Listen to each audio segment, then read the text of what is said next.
ICT subject में जो आज का हमारा टॉपिक है वो है टाइप्स ऑफ कंप्यूटर। कंप्यूटर को हम क्लासिफाई करें तो हम तीन लिहाज से क्लासिफाई कर सकते हैं, with respect to logic, with respect to size and with respect to purpose. आज मैंने जो डिस्कस किया है, सबसे पहले मैंने जो डिस्कस किया वो है types of computer with respect to logic और विद रिस्पेक्ट टू हैंडलिंग भी कह सकते हैं, विद रिस्पेक्ट टू वर्किंग भी कह सकते हैं। तो वर्किंग के लिहाज से या हैंडलिंग कैपेबिलिटी के लिहाज से कंप्यूटर को तीन टाइपों में तकसीम किया गया है। पहली टाइप है, उसको कहा जाता है एनालॉग कंप्यूटर। एनालॉग कंप्यूटर वो कंप्यूटर्स होते हैं that are designed to process analog data, यानी कि जो वेव की बेस के ऊपर काम करें। ठीक है, जैसे हम कहते हैं जी हमारे पास साइनोसाइडल वेव होती है जिसमें ऐसे आपके ड्रॉप और क्रेस्ट बने हुए हों जिनमें डेटा इस फॉर्म में प्रोसेस हो। ठीक है, the computer that process data in the form of wave principle is known as analog computer. अब एनालॉग कंप्यूटर आजकल के प्रैक्टिकल एनवायरनमेंट में तो एनालॉग कंप्यूटर्स नहीं है। ठीक है, अभी हम कुछ कॉमन चीज़ों को एनालॉग कंप्यूटर्स कहते हैं, पहले शुरू में हुआ करते थे। जैसे कल भी हमने बात की थी कि जी चार्ल्स बैबेज ने एक कंप्यूटर बनाया था जिसको एनालिटिकल इंजन कहा जाता है। ठीक है, इससे पहले हमने अबेकस के बारे में बात की थी। ठीक है, एनालिटिकल इंजन के अलावा एक ये शक्ल भी है, इसको डिफरेंस इंजन कहा जाता है। कभी हुआ करता था, आजकल नहीं है। आजकल ये जो डिवाइस है इसको CRO कहते हैं, कैथोड रे ऑसिलेटर। ये क्या करता है, किसी भी पॉइंट से वेव के गुजरने को डिटेक्ट करता है और साइंटिफिक रिसर्च में इस्तेमाल होता है, फिजिक्स वगैरह में। ठीक है, तो आजकल एनालॉग कंप्यूटर क्या है? आजकल एनालॉग कंप्यूटर जी हमारे पास फॉर एग्जांपल आप देखें गाड़ी का स्पीडोमीटर जो लगा हुआ होता है। ठीक है, उसमें नीडल लगी हुई होती है जो कि गैस के पास करने पे आपको शो करती है स्पीड का। ठीक है, इसी तरह मरकरी का थर्मोमीटर जो आप अपने मुंह में डाल के अपना टेम्परेचर चेक करते हैं। ठीक है, उसमें क्या होता है, heat in the form of waves travel करती है।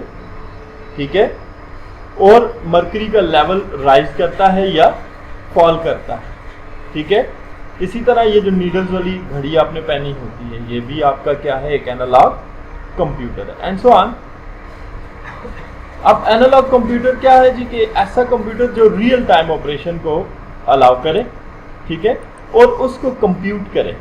जैसे घड़ी है वो टाइम कैलकुलेट करती है, थर्मोमीटर है वो क्या करता है, आपके बॉडी का टेम्परेचर कैलकुलेट करता है। सिमिलरली आप देख लें, आपके घर में लगी हुई जो सुई गैस का मीटर लगा हुआ है, सुई नॉर्मल गैस, तो उसमें भी gas in the form of wave travel होती है और उसके फ्रंट पे आपको उसकी कैलकुलेशन नजर आती है, तो रियल टाइम कैलकुलेशन करता है। ठीक है, उसके अलावा हमारे पास इसकी प्रैक्टिकल एग्जांपल्स और भी हैं, जैसे स्लाइड रूल्स नाम की एक डिवाइस है। ठीक है, स्लाइड रूल्स क्या होता है, यहाँ मैं अभी आपको प्रैक्टिकली इसकी शक्ल दिखाता हूँ। स्लाइड रूल कंप्यूटर ये हो। ठीक है, अब ये कंप्यूटर नहीं है, आप देख रहे हैं ये तो सिंपल रूलर सा हमें नजर आ रहा है। ठीक है, और इसका काम क्या है जी, किसी चीज की एक्यूरेसी से मेजरमेंट करना, लेंथ को मेजर करना, विड्थ को मेजर करना, किसी चीज के डायामीटर वगैरह को मेजर करना, मैथमेटिक्स में इस्तेमाल होता है। ठीक है, इसी तरह डिफरेंशियल एनालाइजर नाम की एक डिवाइस है। ठीक है, ये भी एनालॉग कंप्यूटर में कंसिडर किया जाता है। डिफरेंशियल एनालाइजर शक्ल कुछ ऐसी हुआ करती थी। ठीक है, आजकल के दौर में ये भी इस्तेमाल नहीं होता। ठीक है जी, व्हील डिस्क मैकेनिज्म में इस्तेमाल हुआ करता था कभी कभी। फिर कैसल क्लॉक जो आप देख लें आजकल प्रैक्टिकली कहाँ पे है, मक्का टावर के ऊपर अगर आप का विजिट हुआ हो तो अभी आपने देखी होगी, और टीवी पे भी रोज दिखाते हैं, ठीक है। तो ऐसी क्लॉक है जो जिसमें से एयर पास करती है, एयर के प्रेशर से वो आपको टाइम शो करती है, ठीक है। और इलेक्ट्रॉनिक एनालॉग कंप्यूटर थोड़ी देर पहले मैंने आपको दिखाया था, डिफरेंस इंजन वगैरह। उसके बाद आ जाता है डिजिटल कंप्यूटर। डिजिटल कंप्यूटर वो कंप्यूटर होता है that works upon the digital signals, binary numbers 0 and 1, on end of, ठीक है।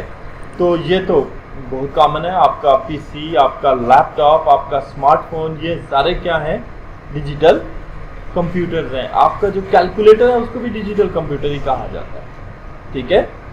अब डिजिटल कंप्यूटर के क्या फीचर्स हैं कि ये आपको अलाउ करता है कि आप इसमें एक अमाउंट ऑफ डेटा को स्टोर कर सकें, आप उसको रिट्रीव या एक्सेस कर सकें, आप इसमें न्यू फीचर्स को ऐड कर सकें, आप डिफरेंट एप्लीकेशन प्रोग्राम जिसमें चला सकें। इसके अलावा इसकी स्पीड होती है, हाईली रिलायबल होता है। उसके बाद हमारे पास आ जाता है हाइब्रिड कंप्यूटर।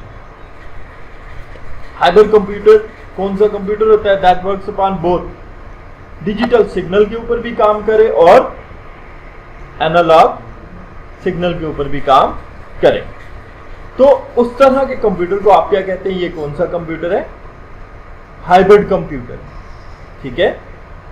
हाइब्रिड कंप्यूटर की भी कंप्यूटिंग स्पीड जो होती है वो हाई होती है जैसे डिजिटल कंप्यूटर की होती है। ये भी प्रिसाइज, एक्यूरेट और क्विक रिजल्ट्स देता है। इसके अंदर भी एबिलिटी होती है कि ये बिग प्रॉब्लम्स को रिजॉल्व कर सकता है, ये भी डेटा प्रोसेसिंग करता है। अब आप इसकी आजकल के दौर में प्रैक्टिकल एग्जांपल कहाँ से लेंगे। अभी आप जैसे ये नीचे आपका सीएनजी स्टेशन है, सीएनजी स्टेशन में आप अगर देखें गौर से तो वहां पे जो सीएनजी गैस है गाड़ियों की वो in the form of wave travel करती है, लेकिन उसके फ्रंट पे जो कंप्यूटर लगा हुआ है वो डिजिटल है, ठीक है, जो उसकी कैलकुलेशन क्या देता है, आपको real time digital calculation provide करता है। सिमिलरली ये एक डिवाइस आपके सामने आई हुई है, इसे क्या कहते होते हैं जी,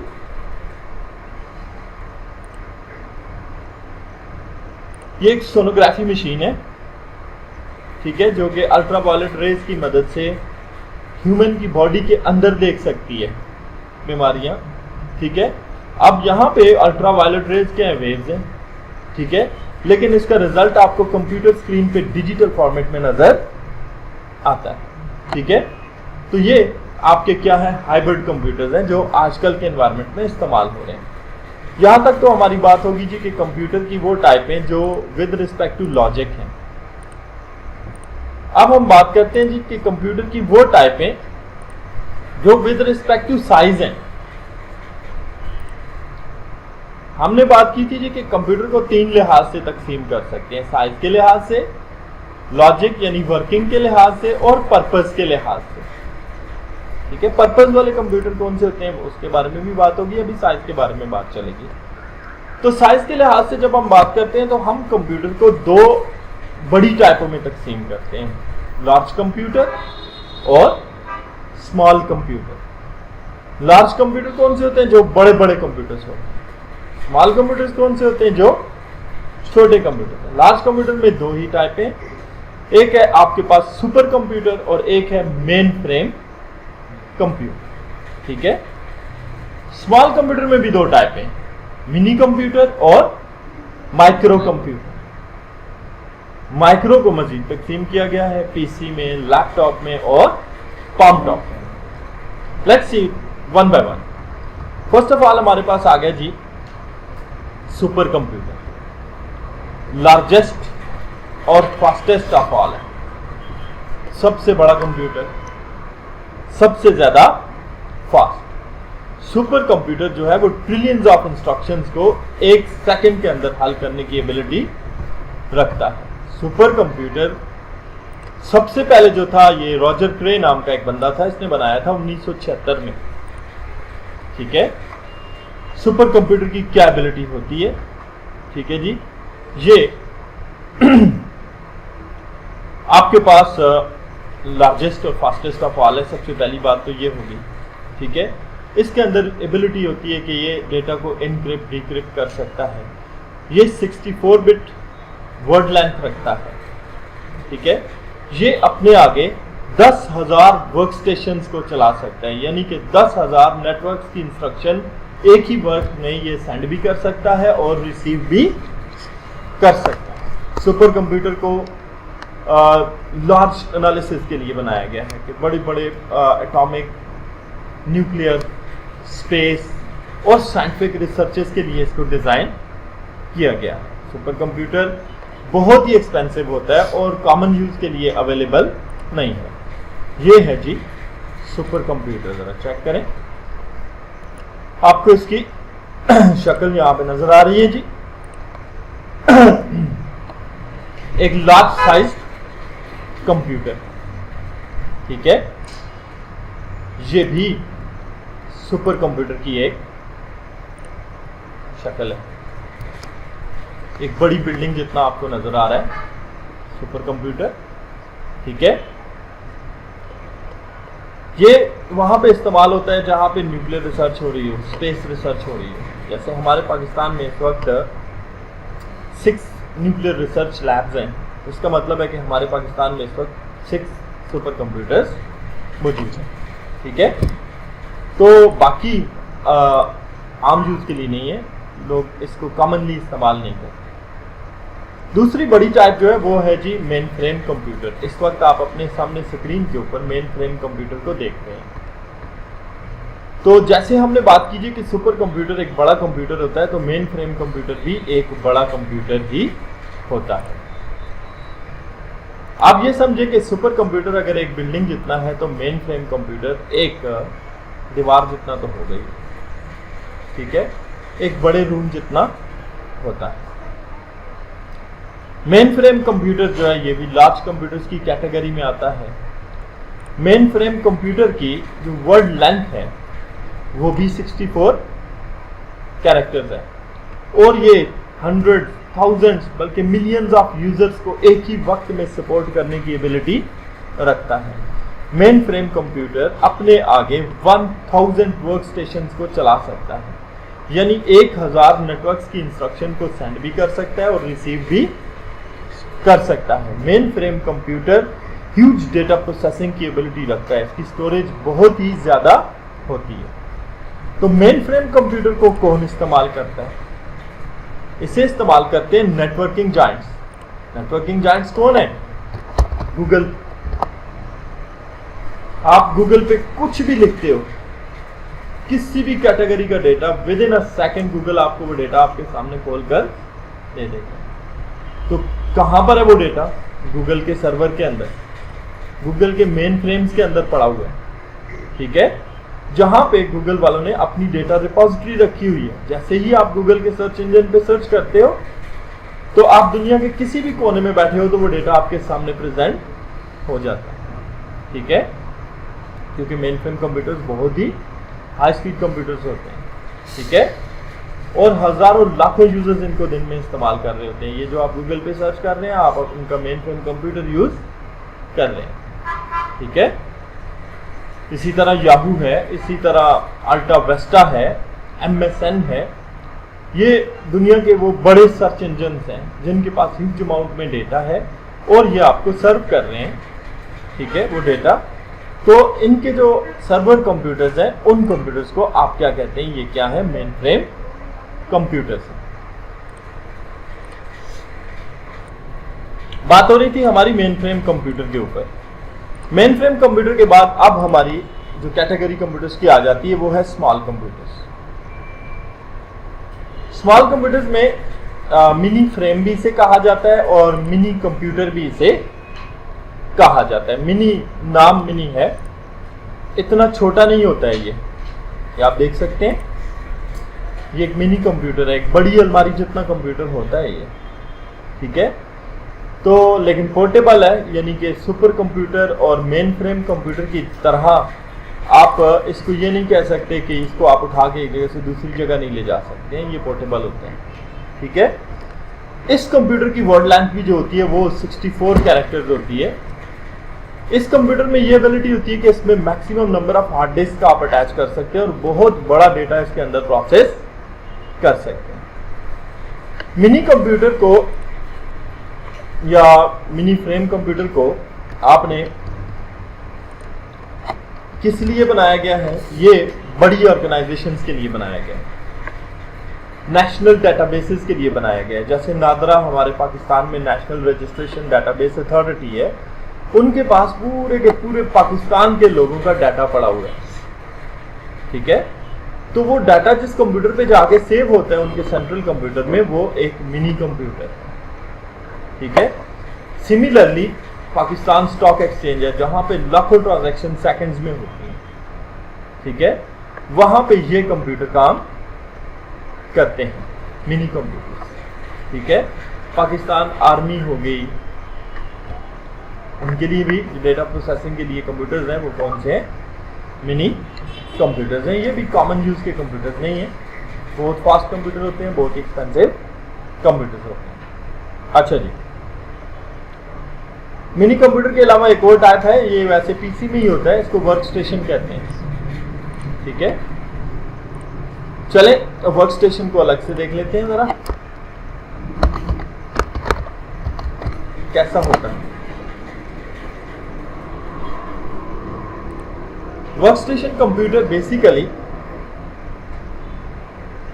एक आम पीसी की शक्ल का कंप्यूटर होता है। ये लैपटॉप भी हो सकता है, ये पीसी भी हो सकता है, लेकिन आम पीसी में और इसमें बड़ा फर्क होता है, ठीक है। ये जो वर्क स्टेशन होता है इसके अंदर 2 प्रोसेसर्स भी हो सकते हैं और 4 प्रोसेसर्स भी हो सकते हैं। आम पीसी में सिंगल प्रोसेसर होता है, ठीक है। इसको बनाया गया है थोड़ा हैवी पर्पसेस के लिए। मिसाल के तौर पे आप वीडियो एडिटिंग का काम करते हैं, आप ग्राफिक डिजाइनिंग का काम करते हैं, वैसे पीसी है पर्सनल यूजेस के लिए ही है, ठीक है। लेकिन जब गेम डेवलपमेंट का काम करते हैं, कोई बड़े लेवल की प्रोग्रामिंग का काम करते हैं, तो जहां पे पीसी फेल हो जाता है वहां पे वर्क स्टेशन काम करता है, ठीक है। तो ये स्मॉल कंप्यूटर्स की कैटेगरी में ही आता है, ठीक है। अब चलते हैं जी स्मॉल कंप्यूटर्स में हमारे पास आ गया माइक्रो कंप्यूटर। माइक्रो कंप्यूटर वो कंप्यूटर होता है जो पर्सनल यूजेस के लिए बनाया गया है, ऑफिस के यूज के लिए, होम के यूज के लिए, कॉलेज के यूज के लिए, यूनिवर्सिटी के यूज के लिए। ये वो कंप्यूटर होते हैं जिनके अंदर माइक्रो प्रोसेसिंग आईसी चिप यानी सीपीयू का इस्तेमाल किया जाता है और ये सिंगल सीपीयू वाले कंप्यूटर्स होते हैं, ठीक है। इनमें हमारे पास जो कंप्यूटर्स आ जाते हैं वो हैं जी हमारा पीसी, पर्सनल कंप्यूटर, सब लोग वाकिफ हैं इससे, सबके घरों में मौजूद है, ठीक है जी। पीसी यानी पर्सनल कंप्यूटर जो है ये आपके office, home, college, university, general purpose uses के लिए बनाया गया है, एक प्रोसेसर के साथ होता है, ठीक है जी। पीसी आपकी हर लेटेस्ट ऑपरेटिंग सिस्टम को सपोर्ट करता है, हर लेटेस्ट इनपुट आउटपुट डिवाइस को सपोर्ट करता है, हर लेटेस्ट हार्डवेयर डिवाइस के अलावा हर लेटेस्ट सॉफ्टवेयर को सपोर्ट करता है। पीसी के अंदर नेटवर्किंग फीचर्स हैं जिसकी मदद से आप एक कंप्यूटर से दूसरे कंप्यूटर को लिंक कर सकते हैं और उनमें डाटा शेयरिंग भी कर सकते हैं। तो पीसी स्मॉल साइज है, इजी, पोर्टेबल है, ठीक है। इसके अलावा आपकी नेक्स्ट जो इसमें आ जाती है टाइप वो है laptop. Laptop smaller in size, easy portable PC है, यानी ये भी टाइप ऑफ पर्सनल कंप्यूटर है। इसके अंदर भी वो तमाम फीचर्स हैं जो कंप्यूटर में होते हैं, ठीक है। लैपटॉप का ये जो पीसी है इसका आम पीसी पर एज ये है कि इसका जो वेट होता है वो 8 पाउंड होता है, स्टैंडर्ड लैपटॉप का वेट। आप इसको आसानी से कैरी करके अपने साथ ले जा सकते हैं। स्टूडेंट्स के लिए बनाया गया है, बिजनेसमैन लोगों के लिए बनाया गया है जो कि रोजमर्रा अपने डेटा को अपने साथ ले जाना पसंद करते हैं, ठीक है जी। और इसके बाद फिर हमारे पास नई जनरेशन पीसी की आ चुकी है, इसको कहते हैं जी पाम टॉप। पाम किसे कहते हैं जी? आपके हाथ की हथेली को कहा जाता है। तो ये इतना छोटा सा कंप्यूटर होता है कि आप इसको अपने हाथ के ऊपर रख सकते हैं, ठीक है। बाकी तमाम फीचर्स इसमें पीसी वाले ही हैं।